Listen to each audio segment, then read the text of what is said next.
Hello from the Riverland.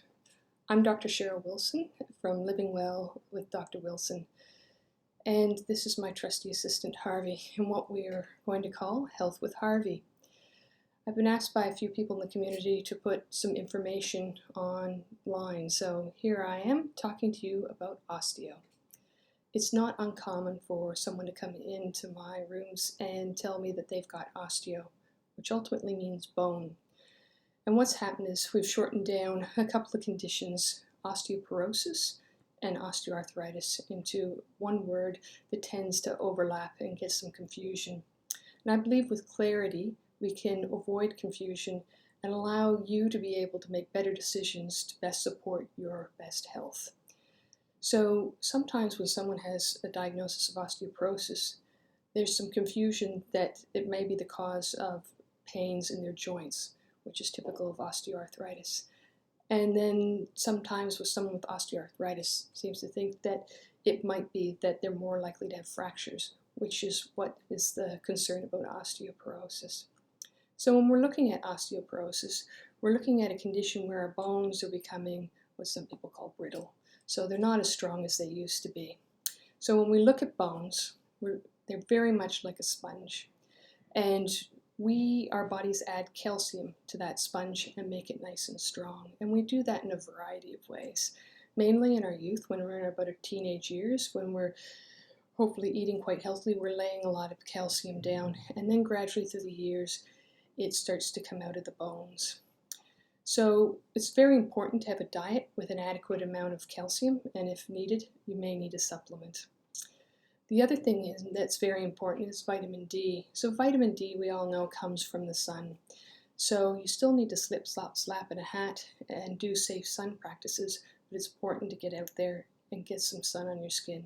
If that's not enough, then you may need a supplement of vitamin D, because vitamin D is what takes calcium out of the blood and puts it in your bones. And that's what keeps it nice and strong. But there's some other things that can be counterproductive, like smoking, drinking too much alcohol, having too much caffeine, or some medications like steroids can make our bones thinner. So if you have any worries about this, certainly meet up with your regular GP and they can look at what's called a bone density test, where we can look in and see if it looks like your bones are getting thinner. So aside from calcium and vitamin D, it's a very important component is that our form follows function. So we tell our body what we want it to do. And we want it to be able to be strong and active. And so we need to be so to stimulate the bones to put calcium back in the bones and keep them nice and strong. So that requires weight-bearing activities. And so walking, going for a run, putting the laundry up on the line, yoga, going to the gym, whatever takes your fancy. If all of these are not sufficient, then your regular GP might consider that going on a medication would be appropriate. Now, when talking about osteoarthritis, we're talking about in the joints. That should have this smooth, beautiful, glistening cartilage on the end so everything runs smoothly. But as we know, things don't always go smoothly in life and we can have injuries. Sometimes we just genetically have predispositions or our jobs have been really hard on certain joints. And that cartilage starts to wear down. And when it's rougher, it starts to roughen up the other side.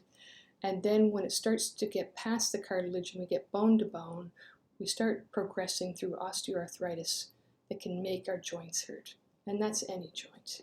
Our necks, our backs, our shoulders, our hips, and our knees, ankles, fingers, toes, any of those joints.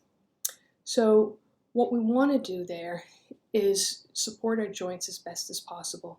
And we do that a few ways. One of them is not making them work any harder than they have to. And so we don't want to carry any extra weight. So that's where nutrition comes into play and being physically active. If we sit on the couch and do nothing, then we're just not going to put any energy or resources into building good cartilage, and it'll take little to nothing to aggravate those poor arthritic joints. But if we get out and get active, we're telling the body we want some good functioning cartilage there, and that stimulates it to help keep growing. But it's important to know that what I call use it or lose it, but very important, don't abuse it. And that gives you that barometer. So I don't want you sitting on the couch, but I don't want you bungee jumping and hang gliding. And then you play around with it until you figure out, am I sore during, after, the next day? Then you have to back off a little bit and keep as active as possible so that you can stay active.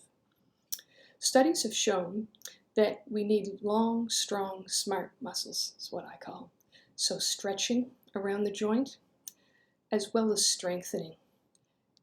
And then there's something called proprioception, which is just a really big word for having balance. Because if those long, strong muscles don't know when to contract to keep you in alignment, then they're not being as helpful as they could.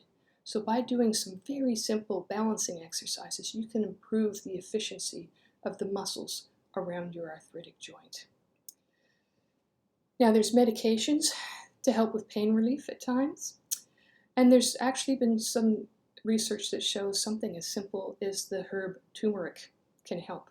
Just a 1/4 teaspoon, pennies, a treatment, have it in the morning with like a latte or something. And for a lot of people, it can be very effective. The other thing is there's some injection therapies that can be helpful, as well as a last resort, something like surgery. So if any of these things are concerns for you or you have any questions, I encourage you to go see your regular GP. And in summary, with Harvey here, with osteoporosis, we want to keep you fit, strong, and healthy, and not having fractures in the forearm or along the hip if you have a simple fall.